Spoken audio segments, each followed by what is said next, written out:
നമ്മളെ സംബന്ധിച്ചിടത്തോളം MIT ജോലി ചെയ്യുന്ന അധ്യാപകർക്ക് ഇത് നടത്തുന്ന മാനേജ്മെന്റിന് ഇവിടെ പഠിക്കുന്ന ഓരോ കുട്ടിക്ക് ഏറ്റവും പ്രൈഡ് മൊമെന്റാണിത്, അല്ലേ?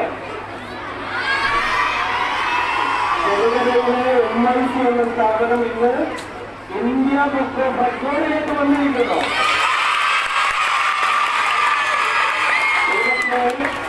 നമ്മുടെ നിയോജകമണ്ഡലത്തിന് ഒരു വിദ്യാലയവും ഒരു ഇത്തരത്തിലുള്ള ഒരു റെക്കോർഡിലേക്ക് വരാത്ത അനൽപമായ ഒരു വിജയം, നമ്മുടെ ജില്ലയിലെ ഒരു സ്കൂൾ ഇത്തരമൊരു ഉയർച്ചയിലേക്ക് വരാത്ത അനൽപമായ വിജയം ഒരു വിദ്യാലയം നേടിയ സന്തോഷത്തിലാണ് നമ്മളെല്ലാം. അപ്പോ ഇത് നമുക്ക് അഭിമാനത്തോടെ പറയാം, ഞാൻ പഠിക്കുന്നത് എവിടെ